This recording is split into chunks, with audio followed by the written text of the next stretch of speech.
US లో doctor గా స్థిరపడాలని అనుకుంటున్నారా? అయితే అతి తక్కువ ఖర్చుతో ఎగ్ ప్లస్ తో సాకారం చేసుకోండి.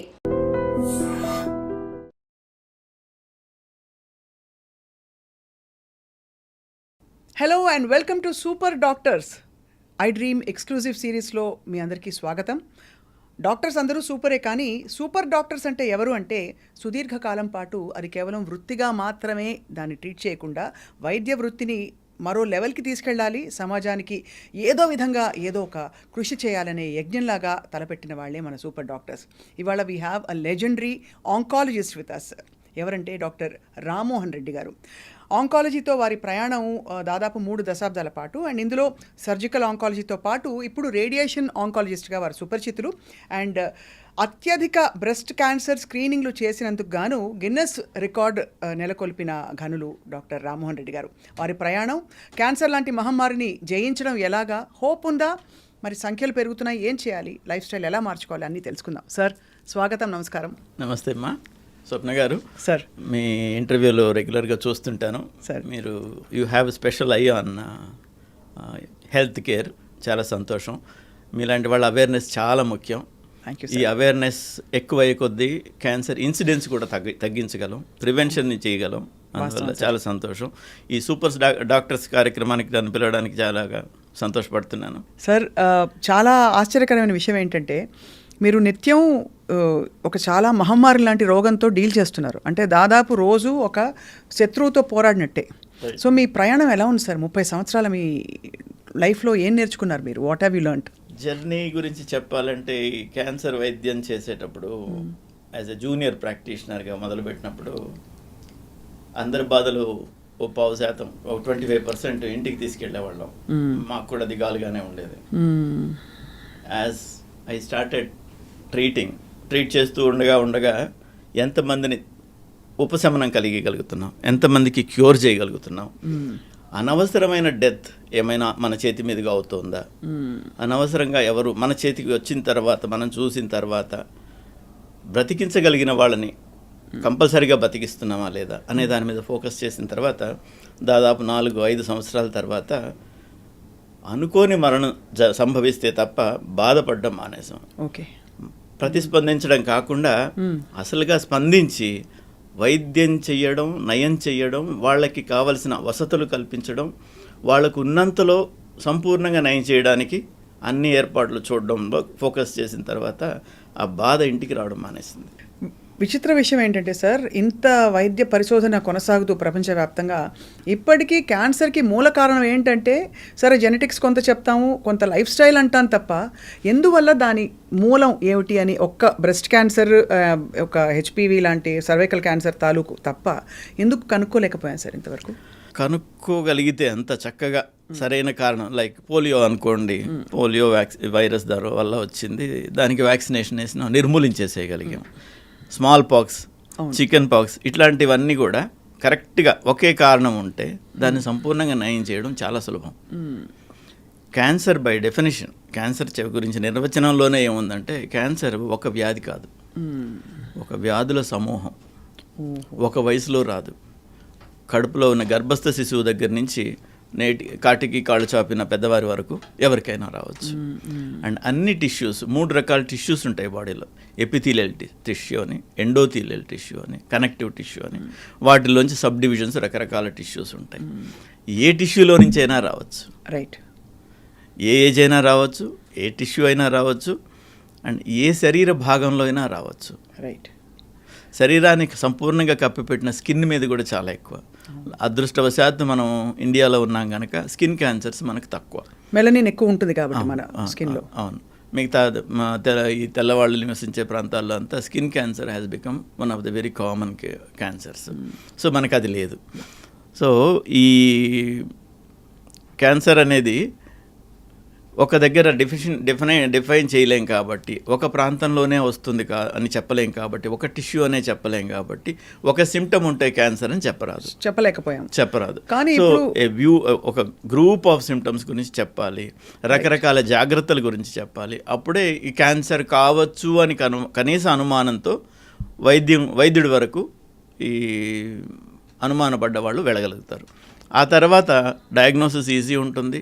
దాదాపు ఈ ఈ ఒక్క పార్ట్ చక్కగా మనం చేయగలిగితే దాదాపు ఇప్పుడు వచ్చే క్యాన్సర్స్ని 125%కి తేగలం, 75% ప్రివెంట్ చేయగలం.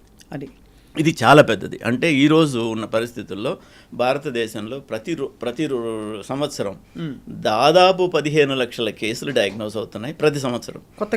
కొత్త కేసులు అంటే రోజుకి 4,000 కేసులు అవుతున్నాయి.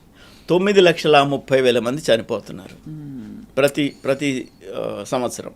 అంటే ప్రతిరోజు 2,500 మంది చనిపోతున్నారు క్యాన్సర్ బారిన పడి 2,500 మంది చనిపోతున్నారు. కేవలం ఒక్క భారతదేశంలోనే మన దేశం వరకే. మన దేశంలో ఒక చిన్న మంచిగా చెప్పుకోదగిన విషయం ఏంటంటే దాదాపు 18% పాపులేషన్ ఇండియాలో ఉంటే వరల్డ్ పాపులేషన్లో 10% క్యాన్సర్లు ఇండియాలో ఉన్నాయి. సో 18% ఉండాలి. సో మనం ఉన్న జాగ్రత్తలు కావచ్చు, మన ఆహారపు అలవాట్లు కావచ్చు, మనకు ఉన్న అంతో ఇంతో ఉన్న వైద్య పరికరాలు కావచ్చు, వైద్యుల గొప్పతనం కావచ్చు, గవర్నమెంట్స్ చేసే యాక్టివిటీస్ కావచ్చు, వాళ్ళు ప్రొవైడ్ చేసే స్కీమ్స్ కావచ్చు, వీటన్నిటి మూలంగాను దాదాపు ఉండవలసిన దానికంటే 8% తక్కువ ఉందని నేను అనుకుంటాను. చాలా పెద్ద వరం అయితే మన ఐ వుడ్ సే మన వైద్య విధానాలు, మన మూలాలు అన్నిటికంటే మన పునాదులు చాలా గట్టిగా ఉంటాయంటారు కదా సార్. సార్, ఏ క్యాన్సర్ ఎక్కువగా మనకి కనిపిస్తుంది భారతదేశంలో? ఇప్పుడు సర్వైకల్ అండ్ బ్రెస్ట్ క్యాన్సర్ మహిళల్లో ఎక్కువగా ప్రబలుతోంది అంటున్నాము. ఇది ఇప్పటికి కూడా అదే వాస్తవమా, లేకపోతే ఇంకేమన్నా కొత్త క్యాన్సర్లు పుట్టుకొచ్చాయా? క్యాన్సర్లు కొత్తగా పుట్టుకురావడం ఏం కాదు, అంతకుముందు డయాగ్నోజ్ కానివి కూడా డయాగ్నోజ్ అవుతున్నాయి, నెంబర్ 1. ఇంకొకటి ఫీమేల్లో తీసుకుంటే అంతకుముందు సర్వైకల్ క్యాన్సరే ప్రిడామినెంట్గా ఉండేది. ఇప్పుడు బ్రెస్ట్ క్యాన్సర్ కూడా ఆ లెవెల్కి వెళుతోంది. ముఖ్యంగా మన ఆహారపు అలవాట్లు మారడం కావచ్చు, సెడెంటరీ లైఫ్ స్టైల్కి రావడం వల్ల కావచ్చు, and high volume of refined sugars తీసుకోవడం కావచ్చు, ఇట్లాంటి వాటితోని వెస్ట్రన్ పాపులేషన్తో సమానంగా మన పాపులేషన్లో కూడా కోలాన్ క్యాన్సర్లు, బ్రెస్ట్ క్యాన్సర్లు రైజ్ అవుతున్నాయి. ఇప్పుడు క్యాన్సర్ ఉంది అనడానికి మామూలుగా మీరు 3 నెలల్లో బాగా బరువు తగ్గారా, ఇంకేదైనా సిమ్టమ్స్ ఉన్నాయా, బాగా అలసట ఫీల్ అవుతున్నారా, ఇలా జనరల్గా కొన్ని చెప్పుకుని తెలుసు సార్. మామూలుగా అసలు ఒక యాన్యువల్ స్క్రీనింగ్ కాకుండా మనకి నిర్ధారించుకోవడానికి మన వెల్నెస్ ఏమేమి ఉంటాయి సార్ సిమ్టమ్స్? మా శరీరంలో ఎక్కడైనా అన్నీ నొప్పి ఉండాలని, అన్నీ ఇబ్బంది పెట్టాలని లేదు. ఇబ్బంది ఉన్నది కానీ, ఇబ్బంది లేనిది కానీ, అసాధారణంగా ఏదైనా అనిపిస్తే వెంటనే చెక్ చేసుకోవడం చాలా ముఖ్యం. శరీరంలో ఎక్కడైనా ఒక గట్టితనం కానీ, గడ్డ కానీ అనిపిస్తే వెంటనే చెక్ చేయించుకోవాలి. అది సాధారణమైనదే కావచ్చు, అసాధారణమైన నిర్ణయం చేసుకోవాలి కదా, దానికోసం డాక్టర్ని సంప్రదించాలి. తర్వాత ఎక్కడైనా శరీర భాగాల్లో ఏదైనా దెబ్బ తగిలితేనో లేకపోతే ఏదైనా ఇన్ఫెక్ట్ అయితేనో చిన్న అల్సర్ రావడం అనేది సహజం. అలాంటి అల్సర్స్ 2 నుంచి 3 వారాలలో మారిపోతాయి. మానిపోకుండా మన శరీరమే దాన్ని నయం చేస్తుంది. మానిపోకుండా లాంగర్ పీరియడ్స్ ఉన్నాయి, 6 వారాలు, నెలలు అయిపోతున్నాయి, అలాగే ఉంది. అది ఏంటి అని ఒక చిన్న బయాప్సీ తీసుకొని చూడాలి కనుక డాక్టర్ని సంప్రదించాలి. దగ్గు, అందరికీ గొంతు రాపులు, దగ్గులు కామన్, సహజంగా వస్తూ ఉంటాయి, పోతూ ఉంటాయి. వారం కాకపోతే 2 వారాలు కాకపోతే 3 వారాల్లో పోతాయి. 6 వారాలు అంతకంటే ప్రొలాంగ్డ్గా దగ్గు ఉండడం, చేంజ్ ఆఫ్ వాయిస్ ఉండడం, స్వరంలో మార్పు ఉండడం, ఇట్లాంటి వాటిని ఉన్నప్పుడు తప్పనిసరిగా చెక్ చేయించుకోవాలి. ఆ తర్వాత ఎక్కడైనా ఎనీ డిశ్చార్జ్ అంటాం, స్రావం, ఎక్కడి నుంచి అయినా ఏదైనా కారుతున్నట్టుగా అనిపిస్తే సాధారణమైన ప్రదేశాలలో లైక్ మెన్సువల్ ఫ్లో లాంటివి సాధారణమైన ప్రదేశాలలో కూడా అసాధారణమైన టైంలో వస్తాయి, రైట్. తర్వాత ఎక్కడైనా అట్లా డిశ్చార్జ్ అవుతుందంటే వెంటనే ఎందువల్ల అవుతుందో చూసుకోవాలి, అదొకటి. తర్వాత 40 సంవత్సరాల తర్వాత కొత్తగా డిస్పెప్సియా లాంటివి, ఆహారం తినడానికి పొట్ట ఉబ్బరంగా ఉంది, తినలేకున్నాను, ఆకలి సరిగా లేదు, మార్పులు ఉన్నాయి అనుకున్నా. అండ్ ఇంకొకటి మోషన్ పోయేటప్పుడు చేంజెస్ రావడం, మోషన్లో బ్లడ్ పడడం, మూత్రంలో బ్లడ్ పడడం, మూత్రం పోవడానికి అబ్స్ట్రక్షన్ రావడం, తర్వాత దగ్గినప్పుడు ఎప్పుడైనా హిమాప్టైసిస్ అంటాం, ఉమ్మిలో రక్తం ఉండడం, ఇలాంటివి ఉన్నప్పుడు జాగ్రత్తగా చూసుకోవాలి. ఇవన్నీ ఉన్నప్పుడు డాక్టర్ గారిని సంప్రదించితే అది తప్పనిసరిగా రూల్ అవుట్ చేయబడుతుంది. రైట్. అందులో 100కి 10% ఉన్నప్పటికీ మిగతా 90% బాగుందని నిర్ధారణ చేసుకోవడం చాలా ఇంపార్టెంట్. ఈ 10% ఉన్నవాళ్ళు బాగా ఎర్లీగా డయాగ్నోస్ అవుతారు. అంత తొందరగా డయాగ్నోసిస్ అయినందువల్ల క్యూర్ ఛాన్సెస్ చాలా ఎక్కువ. క్యాన్సర్ వచ్చిన వాళ్ళలో మన దేశంలో ఇప్పుడు బాగా అయ్యే వాళ్ళు ఎంతమంది ఉన్నారంటే బాగా అయిందని ఎప్పుడు అంటామంటే 5 సంవత్సరాల కంటే ఎక్కువ వైద్యం తర్వాత బాగుంటే వారు క్యాన్సర్ నయమైంది అని చెప్తాం. వాళ్ళని క్యాన్సర్ సర్వైవర్స్గా తీసుకుంటాం. అవును. మనకు జబ్బును బట్టి, జబ్బు ఉన్న ప్రాంతాన్ని బట్టి, జబ్బు ఉన్న స్టేజ్ని బట్టి ఈ సర్వైవర్స్ 30 నుంచి 80% ఉన్నారు. ఈ 80% ఉండడం అనేది కొన్ని జబ్బుల మూలంగాను, బాగా నయమయ్యే రకమైన జబ్బుల మూలంగాను, బాగా ఎర్లీగా డయాగ్నోస్ అవ్వడం వలన ఈ 30%కి వచ్చేవాళ్ళు కొన్ని క్రిటికల్ ఏరియాస్లో ఉండడం ఒకటి, తర్వాత బాగా ముదిరిన తర్వాత చూసుకోవడం ఒకటి. సో నయమయ్యే శాతము 30 నుంచి 80% వేరియేషన్ అవుతుంది. ముందుగా చూసుకుంటే 80% నయమైతే, లేటుగా చూసుకుంటే 20-30% నయమవుతాం. మొత్తం మీద అంతకు ముందులాగా ఇదేదో పాపం, ఇదేమో శాపం, నాకు వచ్చింది నేను పోతాను అనే పరిస్థితి నుంచి బాగా నయం కాలేదు, బాగా కష్టపడుతున్నాం అనుకుంటే కూడా 130% మంది 5 సంవత్సరాలు దాటేయగలరు. అందుకని వైద్యం చేసుకోవడం ఇంపార్టెంట్. సార్, మీరు క్యాన్సర్ చిత్రపటాన్ని ముఖ్యంగా జంట నగరాలకు సంబంధించి వైద్యంలో మార్పులు తీసుకురావడం అండ్ అందరికీ అందుబాటులో తీసుకురావడం, చాలా అడ్వాన్స్ టెక్నాలజీలో మీది కీలకమైన హస్తం ఉంది సార్. సో ఇప్పుడు అడ్వాన్స్మెంట్స్ ఎలా ఉన్నాయి sir in terms of radiation కావచ్చు, మీరు సర్జరీలు కూడా చేస్తున్నారు కాబట్టి సర్జికల్ ఆంకాలజీలో కానీ కీమోథెరపీలో కానీ? లక్కీలీ అమ్మ, నేను ఈ ట్రాన్స్ఫార్మింగ్ సినారియో టైంలో నేను కరెక్ట్గా హైదరాబాద్లో ఉన్నాను. నా అదృష్టంగా భావిస్తాను దాన్ని. ఈ హైదరాబాద్లో 97లో నేను ప్రాక్టీస్ స్టార్ట్ చేసేటప్పుడు government hospital MNJ cancer institute అంటారు, అక్కడ 2 క్యాన్సర్ మిషన్స్ ఉండేవి, కోబాల్ట్ మిషన్స్ అంటారు. అండ్ ఇంకొకటి బీబీ క్యాన్సర్ హాస్పిటల్ అని ఒక హాస్పిటల్లో ఉండేది, మెడ్విన్ అని ఒక హాస్పిటల్ ఉండేది, అందులో ఒకటి ఉండేది, సిడిఆర్ వాళ్ళది ఒక క్యాన్సర్ సెంటర్ ఉండేది. ఈ 4 సెంటర్లో 4 సెంటర్లు మాత్రమే ఉన్నాయి 2 స్టేట్స్కి కలిపి. అప్పుడు కామన్ ఆంధ్రప్రదేశ్ అంటే ఊర్లో ఎవరికైనా క్యాన్సర్ వచ్చినా, ఎవరికి హైదరాబాద్కి రాకపోతే వైద్యం కాదు, వైద్యమే లేదన్నప్పుడు డయాగ్నోస్ చేయడం కూడా మానేస్తున్నారు ఊర్లలో. ఆ పరిస్థితుల్లో నేను క్యాన్సర్ స్పెషలిస్ట్గా జాయిన్ అయ్యి ప్రాక్టీస్ స్టార్ట్ చేశాను. తర్వాత మొట్టమొదటి లీనియర్ యాక్సలరేటర్ 2000 సంవత్సరంలో కాస్త ఒక 6 నెలలు అటు ఇటుగా ఉండొచ్చు, మొదటి మిషన్ వచ్చింది. ఈరోజు దాదాపు 60 పైచిలకు అత్యున్నత ప్రమాణాలు కలిగిన లేటెస్ట్ క్యాన్సర్ మిషన్స్ హైదరాబాద్లో ఉన్నాయి. మేము కన్విన్స్ చేయగలిగాం మేనేజ్మెంట్స్ని, అండ్ గవర్నమెంట్స్ కూడా అనుకూలంగా ప్రవర్తించాయి. అండ్ కొన్ని స్కీమ్స్ లైక్ ఆరోగ్యశ్రీ లాంటివి కానీ, ఈ హెల్త్ కేర్ స్కీమ్స్ అన్నీ అట్టడుగు వర్గాలకు కూడా ఆర్థిక వస్తుని కొంతవరకు ఇస్తుంటే, కొంతవరకు హాస్పిటల్ ఆర్థిక బర్డన్ని కొంత షేర్ చేసుకోవడం మూలంగా వాళ్ళు వైద్యానికి అందుబాటులోకి వచ్చారు. ఈ స్కీమ్స్లో ఏంటంటే వాళ్ళు ట్రీట్మెంట్కి వచ్చిన తర్వాత ఇంటికి వెళ్ళే ఛార్జీలు కూడా వీళ్ళిస్తారు, గవర్నమెంట్ మూలంగా హాస్పిటల్స్ వాళ్ళు చెల్లిస్తారు. సో ఇలాగ చేయడం వల్ల ఒక ఫాలోఅప్కి వస్తే వాళ్ళకి పోయే ఖర్చులు కూడా ఇస్తారు. ఈ విధంగా ఉండడం వల్ల ఈ క్యాన్సర్ కేర్ ప్రొవైడర్స్ ప్రైవేట్ సెగ్మెంట్లో కూడా విపరీతంగా వచ్చి ఈరోజు మనం క్యాన్సర్ కేర్కి దాదాపు ఒక హబ్గా తయారయ్యాం. అంతకుముందు బొంబాయిలో కాస్త బాగా ఉండేది, అండ్ చెన్నైలో కాస్త ఉండేది, మిగతా చోట్లంతా నామమాత్రంగా ఉండేది. ఈరోజు ఒక రకంగా చెప్పాలంటే బొంబాయికిను హైదరాబాద్ చెన్నైకి ధీటుగా కొన్ని ఏరియాస్లో వాటిని దాటుకుని మరీ ముందుకెళ్ళిపోయాం. ఈరోజు మన దగ్గర ఎక్విప్మెంట్ ఇది లేదు అని చెప్పడానికి లేకుండా అన్ని ఎక్విప్మెంట్లు హైదరాబాద్లో ఉన్నాయి. అన్నీ ఒక హాస్పిటల్లో లేకపోవచ్చు, వైద్యులకు వసతి ఉంది. మేము ఎక్కడికైనా వెళ్ళి ఏ వైద్యమైనా చేయగలుగుతాం. ఫలానా మిషన్ కావాలంటే ఫలానా హాస్పిటల్లో ఉందంటే అక్కడికి వెళ్ళి చేస్తాం కనుక హైదరాబాదు ఈ చుట్టుపక్కల వాళ్ళందరికీ ఒక వరం లాంటిది అది. ఇంకొకటి, ఆఫ్రికా ఖండంలో దాదాపు 50 పైచిలకు దేశాలుంటే వాటి నుంచి దాదాపు 30 దేశాల నుంచి Hyderabad is preferred destination. Hyderabad ముఖ్యంగా క్యాన్సర్ కోసం హైదరాబాద్కి పరిగెట్టుకొచ్చేంత ఉన్నత స్థితికి మెడికల్ కేర్ వచ్చింది. అవును సార్, చాలా గొప్ప పరిణామం అది. అంటే చాలామందిని చూస్తూ ఉంటాం, అన్య దేశస్తులు ఇక్కడికి వచ్చి క్యాన్సర్ హాస్పిటల్, ఇక్కడ బసవతారకం కావచ్చు, ఇంకా ఇతర పెద్ద పెద్ద హాస్పిటల్స్ ఒమేగా కావచ్చు, ఇక్కడ చుట్టూ తిరగడం వాళ్ళు వైద్యం కోసం. సార్, ఈ 15 లక్షల మంది కేసులు మీరు చెప్పారు, ఆ 15 లక్షల మంది డెమోగ్రఫిక్స్ అవి స్టడీ చేసి ఉంటారు కదా, అసలు క్యాన్సర్కి వాళ్ళ స్థితిగతులు. ఎందుకంటే ఒకప్పుడు సినిమాల్లో క్యాన్సర్ అంటే గ్లామరస్ వ్యాధి, యాక్చువల్లీ హీరోకి వస్తుంది, హీరో షాల్వా కప్పుకుని అది కూడా ఒక విధమైన దుఃఖంలో కూడా ఒక గ్లామర్ కనిపించేది. అలాంటి క్యాన్సర్ ఇవాళ అట్టడుగు వర్గాల్లో కూడా ఇది ఏదో ధనికుల వ్యాధి కాదు, అందరికీ వస్తుంది అని అనడానికి మరియు ఇమ్యూనిటీ అండ్ జీవన పరిస్థితులు వాటికి దగ్గర అనుబంధం ఉన్నట్టు మనకు తెలిసిందా? Do we have any data to suggest that?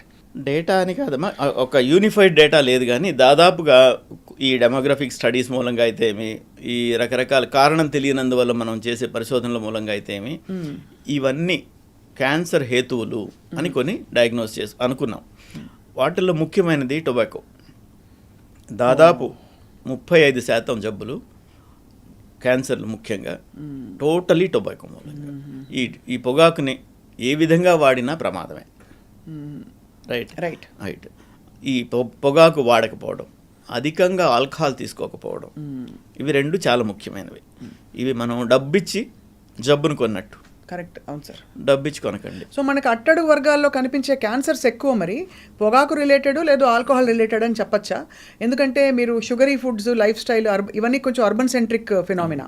But రూరల్లో మనకు అంత ఈ మోడర్న్ ఎక్కువ కార్బోహైడ్రేట్స్, షుగర్స్ తినడం లాంటి ఫినామినా ఉండకపోవచ్చు, కష్టపడి పనిచేస్తారు, అయినా రూరల్ స్టేటాలో కూడా మనం క్యాన్సర్ చూస్తున్నాం. ఈ డైకాటమీ ఎలా సార్? దీని మూలంగా ఏంటంటే చెప్పాల్సింది, ఈ వైవిధ్యం ఎందువల్ల ఉంది అంటే, ధనిక వర్గానికి వచ్చే క్యాన్సర్లు విడిగా ఉంటే పూర్ పీపుల్కి వచ్చే వ్యాధులు విడిగా ఉన్నాయి. ఓకే. అప్పుడు వాళ్ళకి అంతకు ముందంతా ఇండియాలో మొత్తం మీద ఇన్ఫెక్షియస్ డిసీజెస్, అంటువ్యాధులు, వీటితోనే ప్రాణాపాయం ఉండేది. ఆ స్టేజ్ దాటేసాం, అవన్నీ నయం చేస్తున్నాం. ప్రపంచానికే వైద్యాన్ని అందించే స్టేజ్కి మనం వచ్చాం.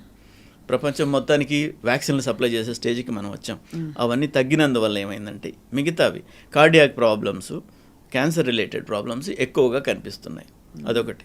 అండ్ ఏజ్ రిలేటెడ్ ప్రాబ్లం అని కూడా ఒక రకంగా చెప్పవచ్చు. అంటే ఏజ్ పెరిగే కొద్దీ క్యాన్సర్ ఇన్సిడెన్స్ పెరుగుతూనే ఉంటుంది.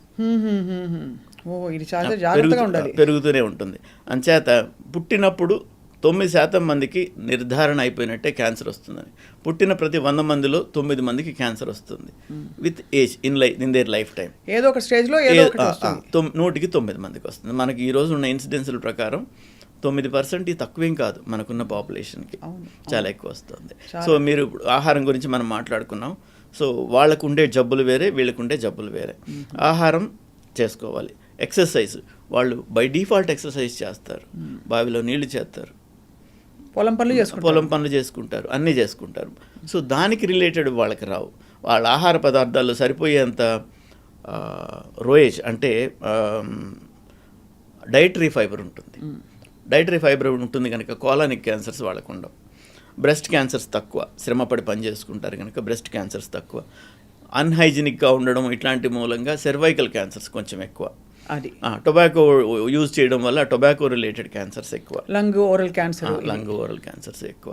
అయితే అది అంటే క్యాన్సర్ మొత్తం మీద క్యాన్సర్ ఇన్సిడెన్స్ మార్పు లేదు, కానీ వ్యాధుల డిస్ట్రిబ్యూషన్ మారుతుంది. ఓకే. కానీ స్టేట్ మీరు చెప్పినట్టు సార్, వచ్చిన వాళ్ళకి డబ్బులు ఇచ్చి కూడా పంపించడం అన్నది ఒక నాన్ కమ్యూనికబుల్ డిసీజ్కి ఇలాగా ఇన్వెస్ట్ చేయడం గొప్ప విషయమే. ఎందుకంటే కమ్యూనికబుల్ డిసీజెస్ అందరికీ వచ్చేస్తుంది, వాళ్ళ తలకాయ నొప్పి స్టేట్ కని ఆలోచించడం వేరు. కానీ దీన్ని ఇంత ముందుకు తీసుకెళ్లడంలో మీలాంటి వాళ్ళు ముందుండడం సార్ చాలా మేలు చేసింది. ఈ విషయంలో ఒక డాక్టర్, ఒక ముఖ్యమంత్రి అయితే మనసు 10 నిమిషాలు దాని మీద పెడితే ఎంత సాధించవచ్చు అనే దానికి రాజశేఖర్ రెడ్డి గారు మహోన్నతమైన వ్యక్తి. వారు ఎగ్జాంపుల్ అమ్మా. వారు గనక ఈ ప్రాజెక్ట్ చేసి ఉండకపోతే, రాజీవ్ ఆరోగ్యశ్రీ అనే ప్రాజెక్ట్ చేశారు. ఈరోజు ఆ ప్రాజెక్ట్ని వరల్డ్ వైడ్ స్టడీ చేస్తున్నారు. నేషనల్ వైడ్ కూడా కొంచెం రూపాంతరం చెందించి మోడీ గారు కూడా మంచి యాక్టివిటీ తీసుకుని ఎక్కువ మనీని అలొకేట్ చేస్తూ క్యాన్సర్ నిర్మూలించాలని వారు కూడా కంకణం కట్టుకున్నారు. అండ్ దేశాల నుంచి ఈ ప్రాజెక్ట్ స్టడీ చేసేందుకు ఎంతోమంది వచ్చి వెళ్తున్నారు. In some form or the other వెళ్తున్నారు. ఇంకొక ముఖ్యమైన విషయం ఏంటంటే, గవర్నమెంట్ ₹1 ఖర్చు చేస్తే లెక్కల ప్రకారం ఎంత ఉందో నాకు తెలియదు, కానీ నా ఉద్దేశం 25 పైసలు ఎండ్ యూజర్కి చేరుతుంది. This is one project. ఇందులో 95 పైసలు చివరి ఎవరు వాడుకుంటారో వాళ్ళకి చేరుతుంది. 5 పైసలు మాత్రమే ఈ దారి ఖర్చులు అవుతుంది. ఎవరు ఎక్కడ ఒక్క పైసా ఇది చేయడానికి లేదు. అనెథికల్గా చేయడానికి కానీ, మోసం చేయడానికి కానీ అవకాశాలు బాగా అరుదు. దాని సూపర్వైజింగ్ సిస్టమ్ కూడా అంత బాగుంది. ఇలాంటి హెల్త్ సిస్టమ్స్ కానీ స్టార్ట్ అయితే అన్ని స్టేట్స్లో అయితే ఈ ఇన్సిడెన్స్ని తగ్గించవచ్చు. ఇంకొక బాధాకరమైన విషయం, దాన్ని జాగ్రత్త చేసుకోవాల్సిన విషయం ఏంటంటే, వైద్యం చేయడానికి ఉన్న ఉబలాటం డాక్టర్కి కానీ, పొలిటీషియన్స్కి కానీ, ప్రైవేట్ హాస్పిటల్స్కి కానీ గవర్నమెంట్ హాస్పిటల్స్కి కానీ వైద్యం చేయడానికి ఉన్నంత ఉబలాటం వైద్యానికి పేషెంట్ రాకుండా చేయాలి, జబ్బు రాకుండా చేయాలి అనే దాని మీద లేదు. ఒకవేళ దాని మీద ఫోకస్ చేస్తే ఇప్పుడు మనం ఖర్చు చేస్తున్నంతలో 4వ వంతు ఖర్చు చేస్తే కూడా ఈ ఇన్సిడెన్స్ ఆఫ్ 4,000 క్యాన్సర్లు ప్రతి సంవత్సరం వస్తున్నాయి అంటున్నాను కదా, ప్రతిరోజు 4,000 క్యాన్సర్లు వస్తున్నాయి. దాన్ని 1000కి తీసుకెళ్ళగలం. ఓహో, అంటే ప్రివెన్షన్ మీద దృష్టి పెట్టి ఒక ఎడ్యుకేషన్, ఒక ప్రివెన్షన్, ఇవి రెండింటి మీద దృష్టి పెడితే 4,000 నుంచి 1000కి చేయగలం. అంటే మనకు ఉన్న వైద్య పరికరాలు, ఫెసిలిటీస్ ధారాళంగా సరిపోతాయి. ఇప్పుడు సరిపోవు, చాలు బొటాబొట్టి. హైదరాబాద్లో అన్నీ ఉన్నాయి, ముఖ్యమైన పట్టణాల్లో అన్నీ ఉన్నాయి, కానీ ముఖ్యమైన పట్టణాల్లోనే రావు కదా క్యాన్సర్లు, అదే కదా, మారుమూల ప్రాంతాల్లో కూడా వస్తాయి. 1 మిలియన్ పాపులేషన్కి 1 మిషన్ కావాలి, మనకు అన్ని లేవు. ఇప్పుడు ఉన్నవి ఇన్సిడెన్స్ తగ్గిస్తే ఆటోమేటిక్గా సరిపోతాయి. అవును సార్, మీరు అన్నది ఇందులో కూడా యాక్చువల్లీ నిజానికి మీరు లీడ్ తీసుకుని 2790 breast cancer screenings in single day కదా సార్. దానికోసం మీకు గిన్నెస్ రికార్డ్ ఒక అరుదైన ఒక బిరుదు వచ్చింది ఆ రోజు సార్. జస్ట్ ఐఎమ్ క్యూరియస్, ఈ 2000 ఒక బృందం ఒక్కనే కాదమ్మా, ఒక బృందం అందరం కలిసి చేయగలిగింది అది. అండ్ అది చేయడానికి ఏంటంటే మేము ఇంకా 1,000 మంది ఎక్కువే చేసాము. బట్ వాళ్ళు కౌంట్ చేసే విధంగా మేము డ్రోన్ పిక్చర్స్ పంపించాలి, సూపర్వైజ్ చేసేదానికి వచ్చి ఉంటారు. అలాగ పంపించడానికి ప్రైవేట్ పార్ట్ ఎగ్జామినేషన్, దానిలో కొంత కవర్ చేయాలి, కొంత చూపించాలి. సో అలాగ చేయగలిగింది మేము ఆ నంబర్ చేయగలిగాం. అంతకంటే 1000 మంది ఎక్కువే చేసాం. They could not count on the videos. So when you say screening sir, it includes mammogram and self breast examination. Self examination ఒకటే ఫోకస్ చేసాము. అందులో ఏమవుతుందంటే చేసిన తర్వాత అనుమానం ఉన్న వాళ్ళందరినీ విడిగా తీసుకుని వాళ్ళకి మ్యామోగ్రఫీలు, ఫర్దర్ టెస్ట్లు, ఫైన్ నీడిల్ ఆస్పిరేషన్ సైటాలజీ చేసి అందులో డిటెక్ట్ అయిన వాళ్ళకి దాదాపుగా ఉచిత వైద్యం అందించగలిగాం. అప్పుడు చాలా గొప్ప విషయం sir. Sir I'm just curious, ఆ రోజు ఎన్ని కేసులు బయటపడ్డాయి? అంటే ఇది ర్యాండమ్గా ఒక 3,000 మంది వచ్చి మీ దగ్గర స్క్రీనింగ్ చేయించుకున్నారు, వాళ్ళే షాక్ అయిన వాళ్ళు చాలా మంది ఉంటుంటారు కదా. చిన్నబాబు గారని గ్రేస్ హెల్త్ కేర్ ఫౌండేషన్ తరఫున పనిచేస్తారు చిన్నబాబు గారు, వారు అండ్ ఇంకో 2-3 సంస్థలు అక్కడ very good number of sisters, health care assistants, వీళ్ళందరం కలిసి చేసింది అది. ఆ రోజు దాదాపు 400 పైచిలుకు కేసులు డయాగ్నోస్ అయినాయి, అనుమానాస్పదంగా అయినాయి, ఏదో ఒక లంప్ ఉండి అనుమానాస్పదంగా అయినాయి. అది ఫర్దర్ ఎవాల్యుయేట్ చేసాము. అందులో నుంచి 20% was found to B disease. వాళ్ళందరికీ వైద్యం అందింది. ఏదో విధంగా పెట్టుకోగలిగిన వాళ్ళకి పెట్టుకునే విధంగా చేస్తే, పెట్టుకోలేని వాళ్ళకి కూడా ఏదో ఒక ఏర్పాటు చేసి, మాకు వైద్యం చేయించుకుని నయమైన వాళ్ళు కొంతమంది, ఎవరైనా క్యూరబుల్ క్యాన్సర్స్ వస్తే మేము సహాయం చేస్తామని చెప్పిన వాళ్ళు బృందాలుగా ఉంటారు. రైట్, వాళ్ళని మేము సంప్రదించి వీరికి బాగైపోతుందండి, వీరికి మీరు వైద్యం అందజేయండి అంటే వాళ్ళు చేస్తారు. సో ఆ విధంగా చేస్తుంటాం. చాలా మందికి పెద్ద షాక్ కదా సార్. ఇప్పుడు వాళ్ళు పేదవాళ్ళైనా ధనికులైనా నాకు వచ్చిందా అంటారు, నాకు రాదని అనుకుంటారు ప్రతి వాళ్ళు. సో మీకు క్యాన్సర్ అని చెప్పే ఆ విషయం చాలా కష్టతరం కదా సార్ మీకు కూడా. కొంచెం ఇబ్బందికరమే, ఓరే పీరియడ్ అలవాటు అవుతుంది, ఎలాగ చెప్పాలి, ఎవరికి చెప్పాలి, ఎలా వెళ్ళాలి. మామూలుగా అయితే మనకు చిన్న అడ్వాంటేజ్ ఉంది మన దేశంలో. అక్కడ బయట కంట్రీస్లో అంతా పేషెంట్తో డైరెక్ట్గా మాట్లాడాలి. పేషెంట్కి చెప్పిన తర్వాత పేషెంట్ పర్మిషన్తో ఎవరికి చెప్పాలో నిర్ధారణ చేస్తాం.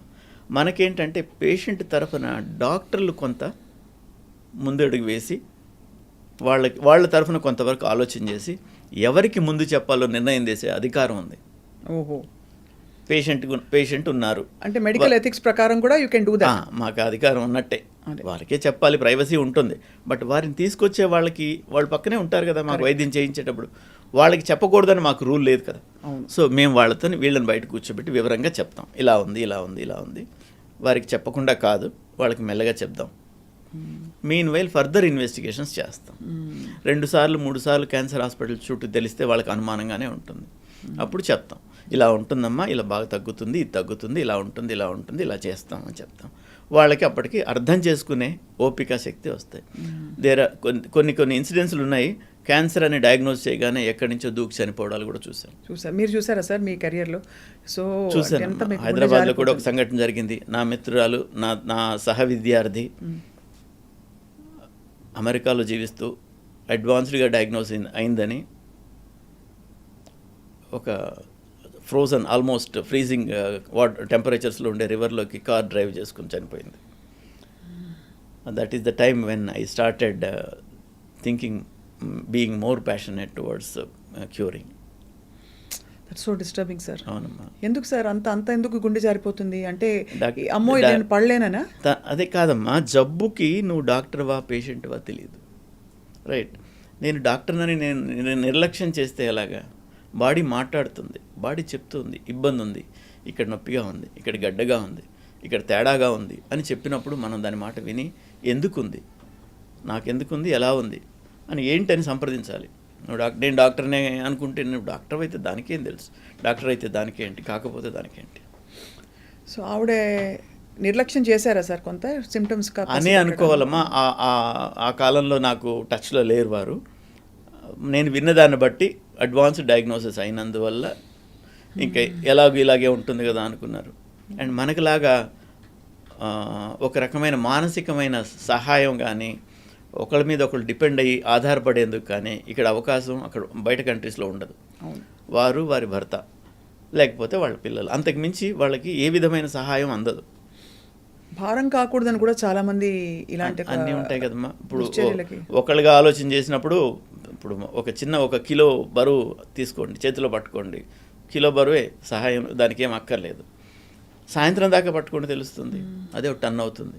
సో వాళ్ళు ఒక్కళ్ళే ఉన్నప్పుడు ఇలాంటి జబ్బు గురించి వాళ్ళు అలా ఆలోచన చేస్తారు, చాలా ప్రచండ వేగంతో దాన్ని పెద్ద చేసేసుకుంటారు, విపరీతమైన ఎక్కువగా ఊహించేసుకుంటారు. అందులో ముఖ్యంగా డాక్టర్ కనుక ఏముంటాయి ఎలా ఉంటాయని తెలుసు కాబట్టి వాటిని అన్నీ మ్యాగ్నిఫై చేస్తారు. ఇప్పుడు మనకు మనం వైద్యం చేసే మందుల్లో వాంతులు నరికొట్టేదానికి మందు ఉంటుంది, దాని మీద సైడ్ ఎఫెక్ట్లలో వాంతి రావడం కూడా రాసి ఉంటుంది. అది రైట్. సో సైడ్ ఎఫెక్ట్స్ ఎప్పుడో ఏదో వచ్చేదాని గురించి ముందుగా తీసుకోవడం కరెక్ట్ కాదు. మీరు అన్నీ చెప్తూనే ఉంటారు, ప్రివెంట్ అవ్వాలి, చూపించుకోవాలి, అన్నీ చెప్తూనే ఉంటారు, మీడియాలో మేము చెప్తుంటాము. అయినా ఇంకా స్టేజ్ 4 వచ్చేవాళ్ళు కామన్గా ఉన్నారు, స్టేజ్ 3 వచ్చేవాళ్ళు కామన్గా ఉన్నారు.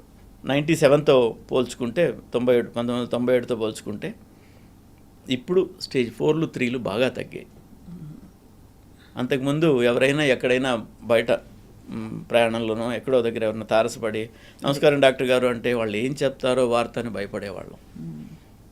ఏ 6 నెలలకో 3 నెలలకో చనిపోయారు, వచ్చి తిడతాడా, ఏమంటాడు, ఏమైందో వాళ్ళ పేషెంట్కి, ఇలాంటివి ఉండేది. ఇప్పుడు అలా కాదు, సర్వైవర్స్ చాలా ఎక్కువ ఉన్నారు. నేను చెప్పాను ఇందాక మీకు ఇన్సిడెంట్స్ అప్పుడు చెప్పాను, 4,000 ప్రతి సంవత్సరం డయాగ్నోజ్ అయితే 2,500 మంది చనిపోతున్నారంటే 1,500 మంది బతికుంటున్నారు, 1,500 మంది లాంగ్ పీరియడ్ ఉంటున్నారు.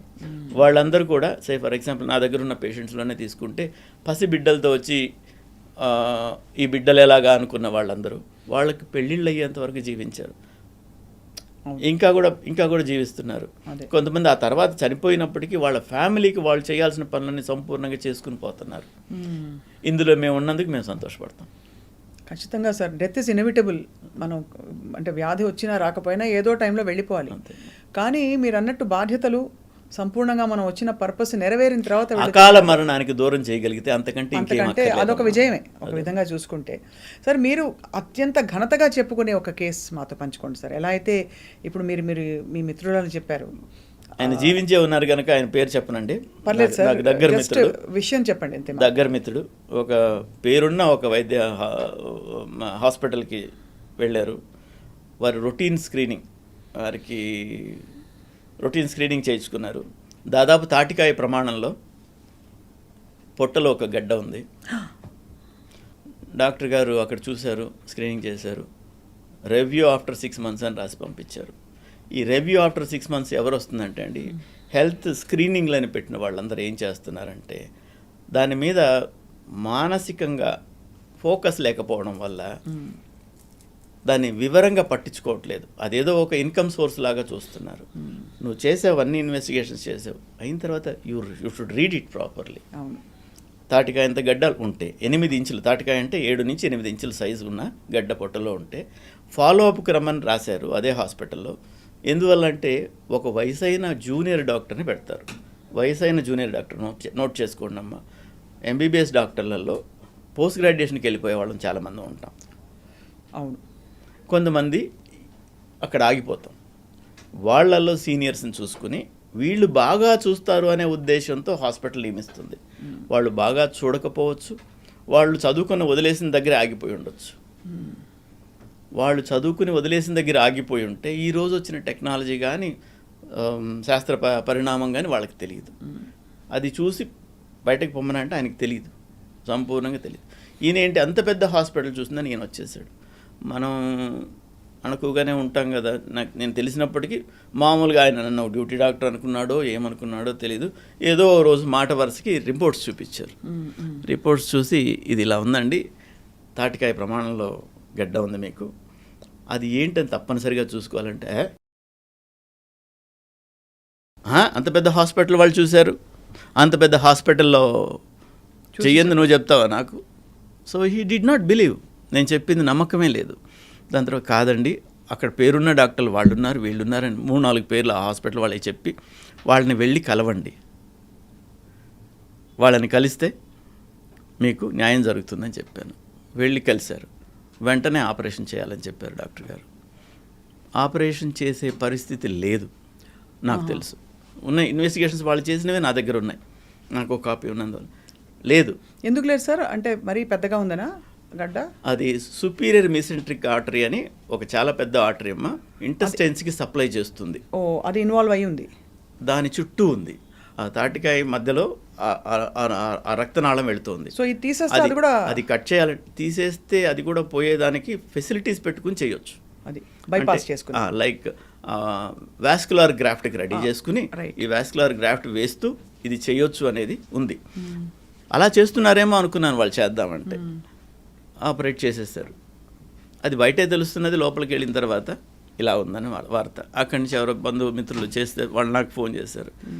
ఎలాగో ఆపరేషన్ చేశారు కనుక నీడిల్ బయాప్సీ కంటే ఓపెన్ బయాప్సీ చాలా వివరాలు తెలుపుతుంది, పెద్ద బయాప్సీ తీసుకొని పంపించండి అని చెప్పాను.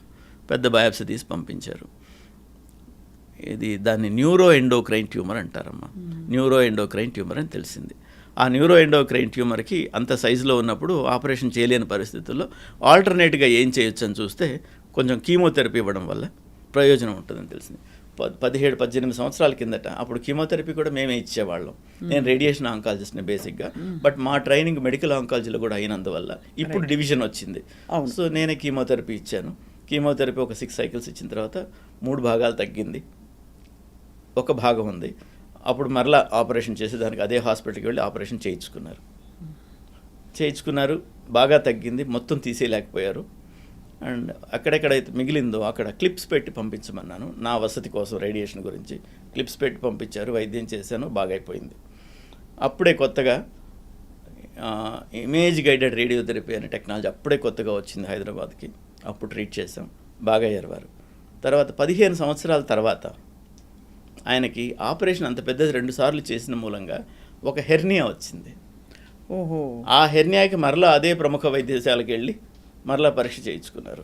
డాక్టర్ గారు అన్ని వివరంగా టెస్టులన్నీ చేశారు, కానీ ఒక టెస్ట్ రిపోర్ట్ చూడడం మానేశారు. అది CT scan of the abdomen. అందులో లివర్లో మెటాస్టాటిక్ డిపాజిట్స్ ఉన్నాయి. ఆయన మళ్ళా వాళ్ళు వెళ్ళారు, చూశారు, ఆపరేషన్ చేయాలన్నారు, ఆపరేషన్ చేశారు. అదృష్టవశాత్తు ఏమి కాకుండా ఆ ఆపరేషన్ చక్కగా సక్సెస్ఫుల్గా అయింది, బయటపడ్డారు. తర్వాత ఎప్పటిలాగా నాకు రిపోర్ట్స్ తీసుకొచ్చి మళ్ళీ చూపించారు. మళ్ళీ చూపిస్తే లివర్లో ఇంత పెద్ద డిసీజ్ ఉందండి, దాదాపు 2.5 సెంటీమీటర్లు ఉంది, దీన్ని తప్పనిసరిగా బయాప్సీ చేసుకోవాలని చెప్పాను. మిత్రుడు హెసిటేట్ చేశాడు. మరలా ఇంకా 2-3 చూపించుకున్నారు. అందరు చేయించాలంటే అప్పుడు నా దగ్గరికి వచ్చాడు. మరలా బయాప్సీ చేసాం. It was found to be metastatic deposit in the లివర్లో. అప్పుడే కొత్తగా సైబర్ నైఫ్ అనే చికిత్సా విధానం వచ్చిండింది ఇక్కడికి. అప్పుడు సైబర్ నైఫ్ ద్వారా ట్రీట్మెంట్ చేసాం. ట్రీట్మెంట్ చేస్తే సంపూర్ణంగా తగ్గింది. 5 సంవత్సరాలు గడిచిపోయాయి. 5 సంవత్సరాలు గడిచిన తర్వాత ఇప్పుడు మరలా లివర్లో వచ్చింది. రైట్. అప్పుడు ఆయనకి చిన్న పిల్లలు ఇప్పుడు సెటిల్ అయిపోయారు. పిల్లలు యుఎస్లో ఉంటున్నారు, బాగా చదువుకున్నారు, మంచి ఉద్యోగాలు చేసుకుంటున్నారు. ఆయన కూడా 60+ వచ్చారు. రైట్. ఆ తర్వాత మరలా వచ్చింది. మరలా ఇంకో చికిత్సా విధానం వచ్చింది. దాన్ని లుటీషియం థెరపీ అంటాం. రేడియో యాక్టివ్ న్యూక్లియైడ్స్ ఇస్తాం. అదేంటంటే అక్కడ కాన్సన్ట్రేట్ అయ్యి మైక్రోమీటర్స్ డిస్టెన్స్ వరకు రేడియేషన్ ఎమిట్ చేసి అక్కడున్న సెల్స్ని చంపుతుంది. డిఫ్యూజ్ డిసీజ్ లివర్లో ఉంటే కూడా ఇప్పుడు మరలా నయమైంది, మూడోసారి మరలా బాగున్నారు, 18 సంవత్సరాలు దాటింది, నడుస్తున్నారు. చాలా పెద్ద విజయం సార్. అంటే కొత్త ఆధునిక వైద్య విధానాలతో దీంట్లో మనం ముఖ్యంగా నేర్చుకోవాల్సింది ఏంటంటే చాలా జబ్బులకి సంపూర్ణమైన వైద్యం లేనప్పటికీ మేము వైద్యం చేస్తాం. తగ్గదు కదా ఎందుకు చేస్తున్నామని అడిగేవాళ్ళు మాకు కామన్. తగ్గదు, రేపు వచ్చే మందుతో తగ్గొచ్చు, రేపు వచ్చే వైద్య విధానంతో తగ్గొచ్చు, రేపటిదాకా నేను తీసుకెళ్ళాలి. ప్రయత్నమే అక్కడ పరమావధి. అదమ్మా, అది చాలా గొప్పగా ఉంది sir. It's such a fulfilling journey మీకు. సార్ మీ విజన్ ఏంటి సార్? మీరు ఒక సూపర్ డాక్టర్గా ఇవాళ ఇన్ని విషయాలు మాతో పంచుకుంటున్నారు. సో నేను ముఖ్యంగా ఏం చెప్తానంటే అమ్మా, ప్రివెన్షన్ ఎంకరేజ్ చేయడం చాలా ముఖ్యం అమ్మా. అవును. నేను నా ఈ అనుభవాలతో వివిధ దేశాలలో నేను వైద్యం చేసిన అన్ని చోట్ల నాకు ఇన్విటేషన్స్ వస్తున్న మూలంగా I'm working on their health care schemes. Because మనం ఆఫ్రికా దేశంలో చాలా ఆఫ్రికా ఖండంలో చాలా దేశాలలో మనం 1980లో ఎలా ఉన్నాం, 85లో ఎలా ఉన్నాం, అలా ఉన్న వాళ్ళు ఉన్నారు. అవును సార్. రైట్. ఇంకా కరెంట్ లేదు, ఇంకా లాస్ట్ చివరి విలేజ్కి బస్సులు లేవు, 20 కిలోమీటర్లు 30 కిలోమీటర్లు వస్తే తప్ప మెయిన్ రోడ్డు కనపడదు. ఇలాంటి దూరాలలో ఉన్నాయి. వాళ్ళంతగా వాళ్ళ జర్నీ స్టార్ట్ చేసి కంప్లీట్ చేసుకోవాలంటే వాళ్ళకి 50 ఏళ్ళు పట్టొచ్చు.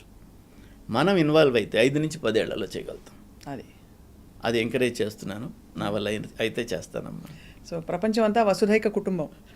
ఇవన్నీ మనం గీసుకున్న గీతలు గోడలే. మనకు ఇంకా మనం చేయాల్సినవి ఉన్నాయి, బట్ గవర్నమెంట్లు యాక్టివ్గా పార్టిసిపేట్ చేస్తున్నాయి కనుక మన గోల్స్ మనం త్వరలోనే రీచ్ అవుతామని నేను అనుకుంటున్నాను. చివరిగా సార్, పసరు వైద్యాలు ఇవన్నీ ఇంకా నమ్మకాలు కంటిన్యూ అవుతున్నాయి. క్యాన్సర్ వస్తే ఆకు వైద్యం చేస్తే పోతుంది రాచపుండుకి అని కానీ, సరే ఇంకా ఇతర థెరపీలు, ఆక్సిజన్ థెరపీ, ఓజోన్ థెరపీ, రకరకాల ఆల్టర్నేటివ్ వచ్చేసాయి sir. What is your opinion about that? అమ్మా, టోటల్గా నేను కొట్టేయలేను, కానీ నేను దాని గురించి కామెంట్ చేసేంత మిగతా వైద్య విధానాలలో నాకు నాలెడ్జ్ లేదు కనుక నేను కొట్టేయను, తప్పనిసరిగా అనుసరించమని చెప్పను. 2 ఉన్నాయమ్మా. ఒకటి, రకరకాల వైద్య విధానం. ఇప్పుడు అలోపతి అంటాం మా వైద్య విధానాన్ని. అలోపతి అంటే ఏంటో తెలుసమ్మా? The other problem. అంటే ఇది వైద్యం అన్నట్టే లేనే లేదు. దాని మీనింగ్ తీసుకుంటే ది అదర్ ప్రాబ్లం. వేలికి ఇన్ఫెక్షన్ వచ్చింది అనుకోండి, ఆ ఇన్ఫెక్షన్ ఎక్కువైతే చనిపోతారు. యాంటీబయాటిక్స్ లేని రోజుల్లో ఆ వేలు తీసేసేవాళ్ళు. అదర్ ప్రాబ్లం నిలబడిపోయినట్టే కదా. వేలికి వచ్చిన వాళ్ళు ఇన్ఫెక్షన్ ఎక్కువై చనిపోయే శాతం 5% ఉంటే వైద్యం చేయాలంటే 100% వేలు పోతుంది. అవును. So that is the reason for coining this name. అప్పుడు అన్ని వైద్య విధానాలు ఉన్నాయి, ఇప్పుడు ఉన్నాయి. అందులో నుంచి ఈ అలోపతి వాళ్ళు ఏం చేశారంటే, చాలా ముఖ్యంగా చాలా నోటబుల్ పాయింట్ ఇది. ఒక పసరు ఉంది, అందులో ఏది యాక్టివ్ ప్రిన్సిపల్, యాక్టివ్ ఇంగ్రీడియంట్ ఏంది, ఆ పసర్లన్నీ వీళ్ళు అనలైజ్ చేశారు. అనలైజ్ చేసినాక ఇది మాలిక్యూల్ అన్నా కూడా ఆ మాలిక్యూల్ని ఐడెంటిఫై చేశారు. దాన్ని ట్యాబ్లెట్ గానో ఇంజెక్షన్ గానో ఎలా బాడీలోకి పంపించడం సులభం ఉంటుందో అలా చేశారు. దాన్ని 100 మందిలో పరిశోధనలాగా చేశారు. 100 మందికి ఫలానా జబ్బున వాళ్ళకి ఇది ఇచ్చారు, వాళ్ళలో ఎలా ఉంది. మిగతా అందరూ ఒప్పుకోరు కదా, మిగతా 100 మంది వైద్యం తీసుకోలేదు, వాళ్ళు ఎలా ఉన్నారు. కంపారిటివ్ స్టడీ చేసినందువల్ల ఇందులో బాగా అవుతుంది అనుకున్నప్పుడు ఇది బాగుంది, దీన్ని ఫర్దర్ ఎంత డోస్ ఇవ్వాలి, ఇలాంటివన్నీ పరీక్షలు యానిమల్స్లో వాటిలో అంతా చేసి కరెక్ట్గా అలోపతి వైద్యం అబ్జర్వ్ చేసుకుంటుంది. ఇలా ఎన్నో మందులు ఆయుర్వేదం నుంచి అలోపతిలో ఉన్నాయి. సో అలాగ అన్ని సిస్టమ్స్ నుంచి కూడా ఉండొచ్చు. నాకు ఆయుర్వేదం ఇక్కడ జరిగేది మనం చూస్తున్నాం కనుక కొన్ని చెప్పగలుగుతున్నాను. మిగతా అన్ని వైద్య విధానాల నుంచి అంతో ఎంతో వస్తుంది. రైట్. ఇవన్నీ తీసుకుని ఎదుగుతూ వెళ్తోంది ఇది. ఈ ఆయుర్వేదం వీటికి వచ్చేటప్పటికి ఏమవుతుందంటే, ఆయుర్వేదం గురు శిష్య పరంపర. శిష్యుడు దాని గురించి శ్రద్ధ లేకపోతే పోతుంది. అవును. ఫ్యామిలీలో వస్తుంది, కుటుంబంలో తండ్రి గారు చేశారు, నువ్వు చేసింది నేను చేయనానా అని వెళ్ళిపోయి కొడుకుంటాడు. ప్రతి వాళ్ళకి వాళ్ళు సంపూర్ణంగా నేర్పించాలని లేదు, వాళ్ళు నేర్పించినా వీళ్ళు నేర్చుకోవాలని లేదు. అలాగ అవన్నీ క్షీణించిపోతున్నాయి. మిగతా వైద్య విధానాలు క్షీణిస్తుంటే ఇవి బలపడుతున్నాయి. అండ్ ఇంకొకటి, వైద్యంలో ముఖ్యంగా ఇది వైద్య విధానం అని చెప్పాలంటే మనం కంట్రోల్డ్ స్టడీస్ చేసి నిర్ధారణ చేసి ఉండాలి. Clinical trials. ఈ నిర్ధారణని రిప్రొడ్యూసబుల్గా ఉండాలి. మరలా మీరు వైద్యం చేస్తే కూడా ఈ ఆ కండిషన్లో అదే ఫలితం రాబట్టగలగాలి. అది అప్పుడు దాన్ని శాస్త్రీయ వైద్య విధానంగా అంటాం. సో ఇప్పుడు ఎవిడెన్స్ బేస్డ్ మెడిసిన్ అంటాం. ఆ ఎవిడెన్స్ బేస్డ్గా చేయగలిగినప్పుడు అది అల్లోపతి అవుతుంది. అవును, అన్ని పతులు ఒక పతి అయిపోతున్నాయి కనుక ఇది విపరీతంగా పెరుగుతుంది. ఒక లైఫ్ టైం సరిపోదమ్మా అల్లోపతి ఒక్కటి నేర్చుకోవడానికి. మరి ఇవన్నీ ఎక్కడ నేర్చుకుంటాం? చాలా అంటే నొప్పింపక తానవ్వక అన్నట్టుగా మీరు అసలు ఎక్కడా కూడా వేరే ఇతర వైద్య విధానాల్ని విమర్శించకుండా చాలా సముచితంగా చెప్పారు డాక్టర్ రామ్మోహన్ నేను రెడ్డి కొన్ని గారు. చెప్తాను వినండి. భారతదేశంలో విషపూరితమైన పాములు 5%, 95% విషం లేని పాములు. పాము కాటికి చనిపోయే వాళ్ళు చాలా ఎక్కువ శాతం. 5% పాములు అయితే పాము కాటులలో 5% చనిపోవాలి కదా. భయం, పాము కాటేసిందని ఒక్క నిజమే చాలు వాళ్ళకి చంపడానికి. సో వాళ్ళందరూ ఊర్లో ఉన్న వైద్యుడికి మంత్రగాడి దగ్గరికే వెళ్తారు. వాళ్ళందరికీ ఆయన మంత్రం వేస్తాడు, వైద్యం ఇస్తాడు, తీర్థం ఇస్తాడు, ఏదో చేస్తాడు. రైట్, 95 మందికి నయం అవుతుంది. వాళ్ళకి ఆ నమ్మకంతోనే 95 మందికి నయం అవుతుంది. ఈ 5% చనిపోతారు. దీనిలో ఇంకో ప్రాబ్లం ఈ అలోపతి వాళ్ళకి ఇంకోటి ఏంటంటే ఈ 5% హాస్పిటల్కి వస్తారు. ఈ 5%లో 90% చనిపోతారు. బికాజ్ అక్కడ టైం డిలే అయింది. అది ఈ పాము కాటు గురించే చెప్పాలంటే కూడా ఈ స్నేక్ వీనం దొరుకుతుంది. పిహెచ్సిలో కూడా అది అవైలబుల్ చేస్తే they can be cured. Most of them పాము కాటు తర్వాత 10 vials ఆఫ్ పాలివీనం ఇచ్చేస్తే మోస్ట్ ఆఫ్ మన దగ్గర 3-4 విష సర్పాలు, వాటికి సరిపోయిందంతా వ్యాక్సిన్ ఉంది కనుక. వ్యాక్సిన్ కాదు, విషానికి విరుగుడు ఉంది. విషానికి విషమే విరుగుడు అంటారు. అదే పెద్దవాళ్ళు అనేవాళ్ళు పూర్వం. కానీ చాలా ఫ్యాసినేటింగ్గా ఉంది సార్ మీ ప్రయాణం. అండ్ మీ ప్యాషన్ అయితే it really makes you a super doctor. Because ఏదో సాధించాలే చాలేదు అని అనుకుని ఏదో స్టేజ్లో అందరూ మీరు ఇంకా ఇతర దేశాలకు వెళ్ళి మనం వైద్య విధానాల్ని ప్రవేశపెట్టి వాళ్ళందరికీ అందుబాటులోకి తీసుకురావాలనే మీ సంకల్పం తప్పకుండా నెరవేరాలి సార్. మీ యజ్ఞంలో ఎక్కడో అక్కడ మీ అందరం భాగం అవుతామని ఆశిస్తున్నాం. థ్యాంక్ యూ మా. ఈ అవేర్నెస్లో మీరు అందరూ పార్టిసిపేట్ ఆల్రెడీ చేస్తున్నారు. ఇంకా కూడా లైక్ నేనేమంటానంటే ఈ క్యాన్సర్ కీమోథెరపీలు ఇస్తాం, సైడ్ ఎఫెక్ట్స్ వస్తాయి. ఎఫెక్ట్స్ వదిలేసి సైడ్ ఎఫెక్ట్స్ని హైలైట్ చేస్తున్నారు. అది మానేయాలి. అవును, ఎఫెక్ట్స్ని హైలైట్ చేయండి. సైడ్ ఎఫెక్ట్స్ ఎలాగ వస్తాయి? వాళ్ళకి వచ్చే వరం జీవితం. అవును, జీవితం అనే వరం వచ్చినప్పుడు ఆల్కహాల్ దాగి కింద పడిపోతున్నాడు రోజు, దానికి సైడ్ ఎఫెక్టే కదా అది. అవును, దానికి తయారుగా ఉన్నాడు. మందుకు వచ్చే సైడ్ ఎఫెక్ట్కి రెడీగా కాకపోతే ఎట్లా? అంతే కదా సార్. చాలా పెద్ద గీత చిన్న గీత అంతే అది. కాబట్టి జీవితం చాలా అమూల్యమైంది. And prevention is the best cure. Actually చెప్పాలంటే ముందే వెళ్ళి మనం పరీక్ష చేసుకుని ఫస్ట్ అసలు ఎవరికి రాకూడదు. జెనెటిక్గా అందరికీ ఆ పాసిబిలిటీ ఉంటుంది కాబట్టి సరే ఏదో పరిస్థితుల వల్ల సంభవించినా ఇవాళ క్యాన్సర్ని ఖచ్చితంగా నయం చేసుకోవచ్చు సరైన డయాగ్నోసిస్తో అని చెప్పి మీరు మరోసారి భరోసా ఇచ్చినందుకు డాక్టర్ రామ్మోహన్ రెడ్డి గారు ధన్యవాదాలు సార్. నమస్కారం. థ్యాంక్ యూ స్వప్న గారు. ఈ సూపర్ డాక్టర్ ప్రోగ్రామ్కి నన్ను పిలిచినందుకు చాలా సంతోషం. మొదటగా నాతోనే స్టార్ట్ చేస్తున్నందుకు ప్రోగ్రామ్ చక్కగా నడవాలని, మీరు అందరికీ అవేర్నెస్ తీసుకురావాలని ఆకాంక్షిస్తున్నానమ్మా. Thank you sir.